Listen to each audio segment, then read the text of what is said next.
Les Madianites et leurs alliés avaient rassemblé une armée de 135 000 hommes pour empêcher aux Israélites d'avoir accès à leur récolte et leur nourriture. Dieu avait promis à Gédéon qu'il leur donnerait la victoire.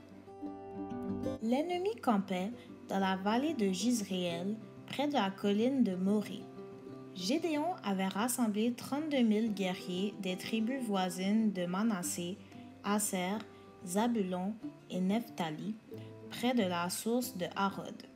Ils étaient beaucoup moins nombreux que les Madianites. L'Éternel dit à Gédéon, « Vous avez trop de guerriers. Si je vous laisse vaincre les Madianites, les Israélites se vanteront de l'avoir fait eux-mêmes.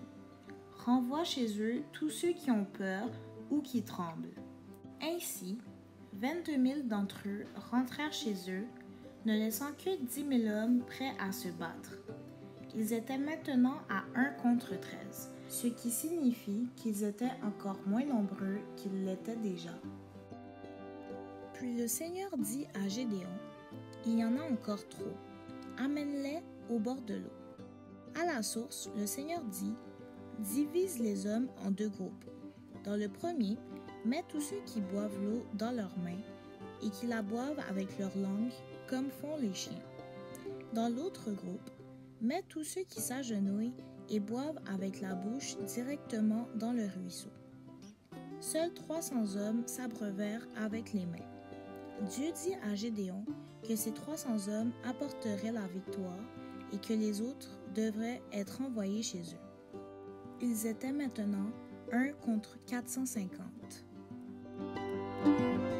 Cette nuit-là, le Seigneur dit à Gédéon, « Si tu as peur, descends au camp avec ton serviteur Pourra. Écoutez ce que disent les Madianites et vous serez grandement encouragés. » Gédéon et Pourra rampaient près du camp ennemi au moment où un homme racontait un rêve à son compagnon. « Dans mon rêve, un morceau de pain rond roulait dans notre camp.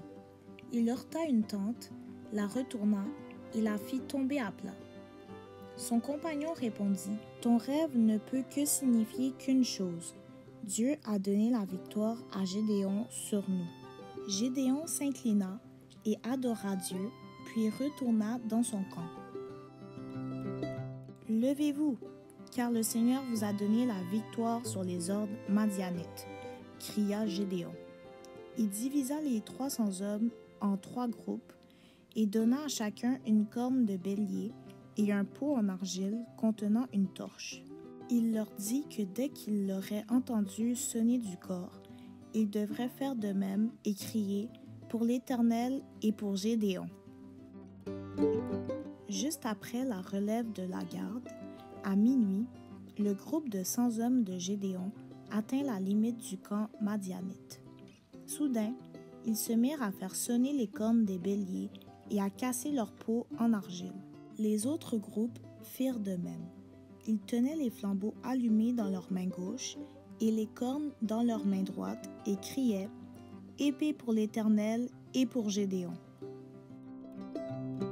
Chaque homme s'arrêta et regarda comment le Seigneur avait précipité les Madianites dans la panique. Ils commencèrent à se battre entre eux avec leurs épées. Ceux qui n'avaient pas été tués s'enfuirent vers le Jourdain. Gédéon fit appeler les guerriers de Nephtali, Aser et Manassé pour les poursuivre. Il envoya également des messagers dans toute la montagne d'Éphraïm pour couper à l'ennemi les passages peu profonds de la rivière. Ils capturèrent Oreb et Zéeb, les 2 princes madianites, et les exécutèrent.